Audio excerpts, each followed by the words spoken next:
In this video, I'm gonna show you how to swim fast over a long period of time without getting tired.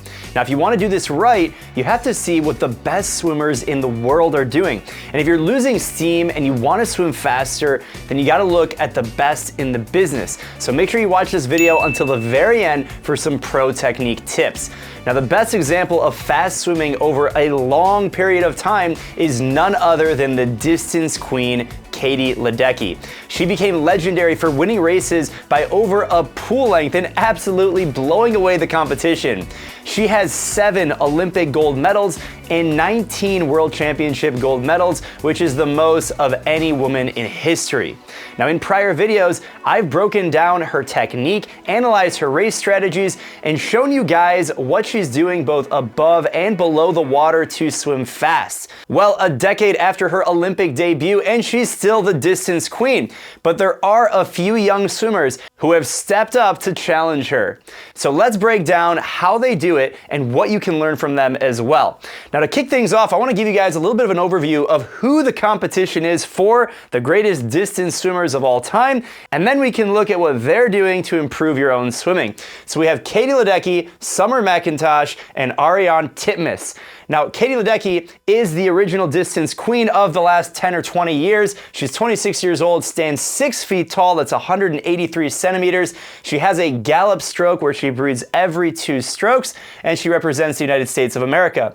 Then we have McIntosh, the 16-year-old, you read that right, who is the current world record holder in the 400-meter freestyle and 400 individual medley. She stands at 5'8", that's 173 centimeters. She also has a gallop stroke where she breathes every 2 strokes. Although it's a different gallop stroke than Ledecky, we're gonna watch those techniques, see what you guys can learn from that. And she is from Canada. Then we have Ariarne Titmus from Australia. She's 22 years old, stands 5'9.5", that's 177 centimeters, and she has a symmetrical stroke.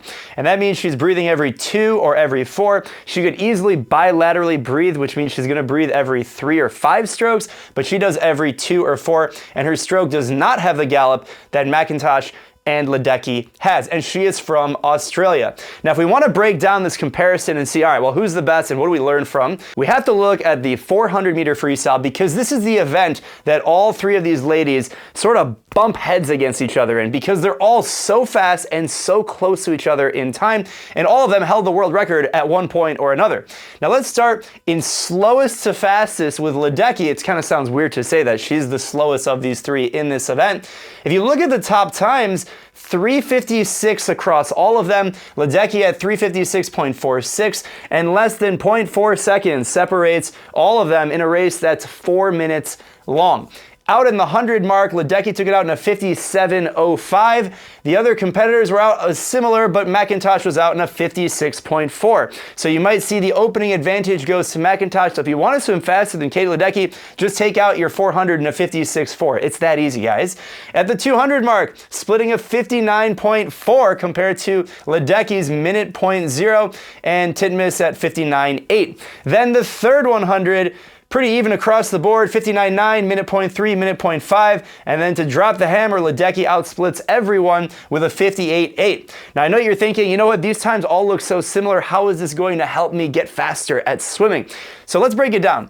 If they're all swimming about the same times on each 100, each 50, some of them have a gallop, some of them have a symmetrical stroke, you might be confused and think, well, what are all of them doing well that I can learn from? Well, I'll tell you a few things in their stroke technique that they're all doing very, very well.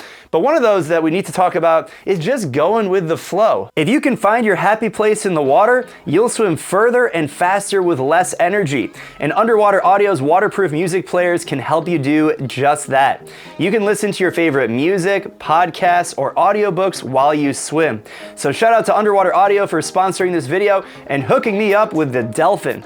It's a touch screen music player that's compatible with Spotify, Pandora, Audible, and a lot of other apps. You can load a custom playlist to play while you swim, and you don't even need to have an internet connection. So you can create the perfect swimming hype soundtrack to keep you motivated while you're in the water. The Delphin clips to your goggle straps and comes with waterproof swim bud headphones that stay in place even through fast swims and turns, and you can barely feel them while you're swimming. And they're watertight, so you won't miss a second of your favorite podcasts, audiobook or that favorite beat.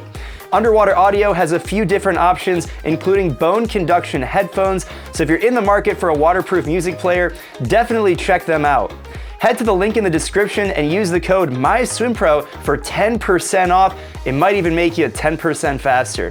Thanks again to Underwater Audio for sponsoring this video. Now that you've got your favorite beat playing, let's talk about technique. Now what all of these swimmers do is they have incredible body position. And this is where you start. That means their eyes are looking down at the bottom of the pool. The only time they're moving from that position is when they're breathing to the side, and that's exactly what you should do. Remember, the water is 800 times more dense than air. So if you lift your head up, or you have an improper body position and your legs are just sinking like a rock, it's gonna make you swim slower because of all of that drag. Remember, there's only two ways to get faster at swimming.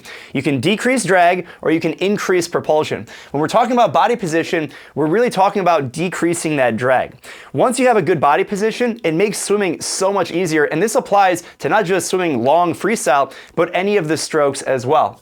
Next up, we need to talk about the pull. This is the propulsion component of swimming faster. It's all about the early vertical forearm. If you watch all three of these swimmers, if you watch the best in the world on the speed side, so these swimmers are all mid-distance or distance, but if you look at the 50 freestyle, the 100 freestyle, it doesn't matter. All of these swimmers have an incredible leverage in the water. Now, some have a straighter arm than others, but at the end of the day, they're trying to get the forearm as vertical as possible, as soon as possible in the stroke. The faster the tempo, the straighter the arm is going to get, but especially as you get into a longer distance, like the 400, the 1500, open water, that bent elbow becomes more and more important, and all three of these swimmers have an incredible early vertical forearm, and that's the pull. Your whole arm is literally a paddle pulling you through the water.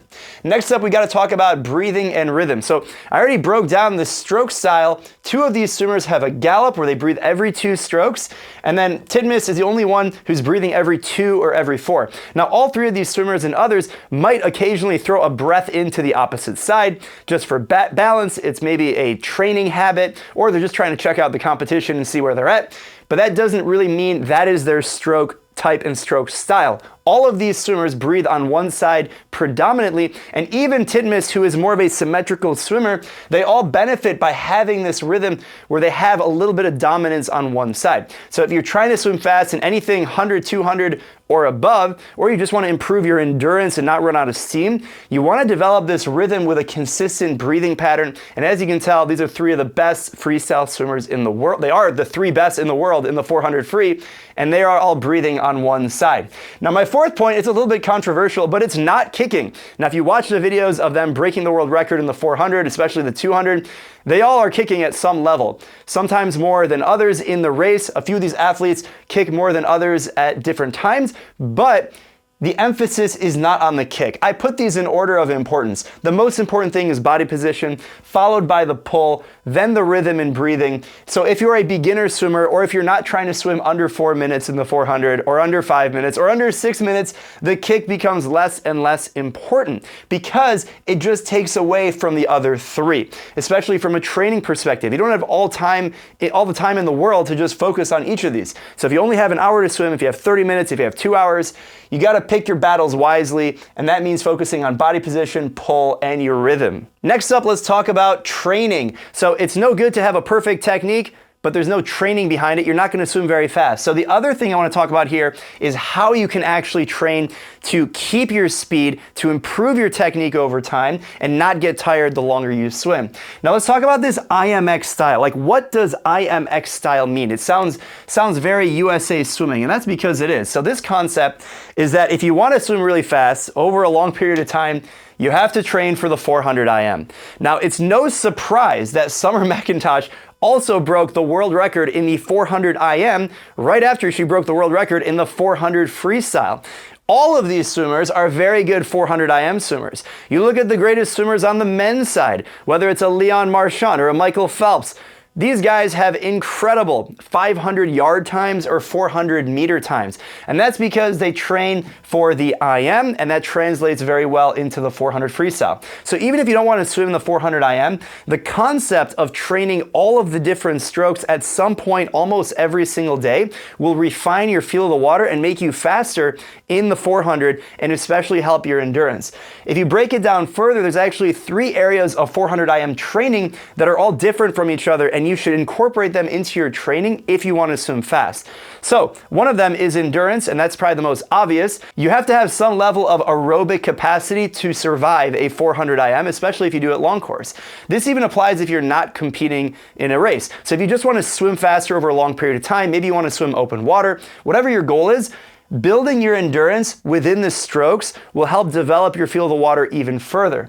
On top of that, you need to have speed. So if you want to be good at the 400 IM, you have to train all the strokes at some level of shorter distances with a higher level of intensity. And there's a big difference between being really good at the 50 butterfly and the 200 butterfly. So you need to have some level of anaerobic capacity, meaning you can swim fast over a period of time or multiple repeats. So instead of just doing 125 butterfly fast, you can do 4 25s butterfly fast, or 4 50s breaststroke fast, or 4 100s breaststroke fast. And all of these things are counterintuitive to trying to be good at freestyle over a long period of time. But trust me, if you swim and train for the individual medley, whether it's the 200 or the 400 or even the 100, it's going to make you faster in your overall swimming for freestyle. Now the next thing we got to talk about is volume. So if you want to be fast in the 400 or the 1500, whatever it is, you're going to have to do some kind of volume. This is where we have a little bit of divergence. The sprinters in the house and the distance folks, I love to do the sprints. I love training sprints. I also love training aerobic and endurance. And these have to divide if you need to choose, what am I going to be really good at? Am I going to be good at the 400 or the mile, or am I going to be good at the 50? And if you choose to be good at anything a 200 or above, you're going to have to put in a little bit more volume. And let me tell you, all three of these ladies are putting in significant volume in the pool. They're also doing stuff out of the pool, but they're doing a majority of their training in the pool. And we're talking, they're swimming anywhere from 40, 50, 60, 70,000 meters on average per week of training. Now I know what you're thinking, well, I don't want to swim 70,000 meters every single week. That's fine. You could swim 7,000 meters, but the idea is your workouts and your sets and your sessions need to be a little bit more volume focused if you're trying to swim faster over a longer period of time. If you just do 25s with perfect technique, it's not really going to work. You're going to have to put in a little bit more volume. And one way that you can measure your progress over time is through something called test sets. Now, these elite swimmers are very used to doing a variety of these, where every week or every month or every quarter, you'll actually do a set to benchmark your own progress. So that might be swimming a 3,000 for time. Now, races like the 400 are actually a great test set. So when you go to a competition, you can evaluate your progress and see where you're at.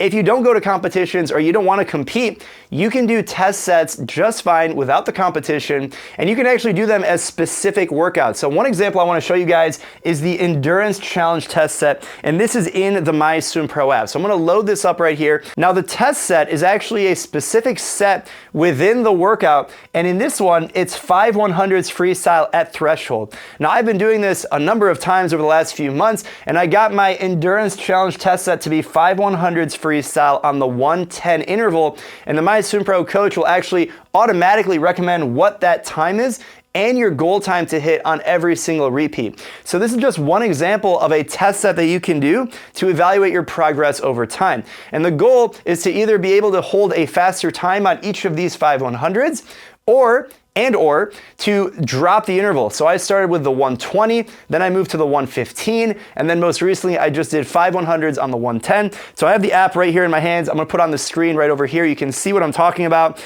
And it started with a very basic warm-up of a 200 freestyle. Then we did 4 25s drill, got right into the main set of 5 100s. Now my goal time was trying to hold under 105 on all of them, and I was able to hold 102 or 103 on all of them. Now I know you're thinking, holy crap, I can't swim hundreds on the 110 or go 102. It doesn't matter, because the app will automatically modify the intervals based on how fast you are, and then learn from your progress and then recommend when you should be doing this test set or other test sets in the app. It's that smart. I did this workout with my Apple Watch, and that's how you can see all of my splits. And you might be thinking, you know what, that test set is too short. I want something longer. I don't swim 1,000, I swim 2,000, 3,000, whatever. There's actually 5 different levels of each of these test sets in the app. So I'm gonna go ahead and read for you the 5th highest level in terms of distance that you can do in the MySwimPro app. You start out with a 500 freestyle, I'll put it right here on screen, 650s kick on the minute, 450s drill. The preset is 2 rounds of 650s freestyle. You're gonna descend those, and then 100 easy, that's 2 rounds.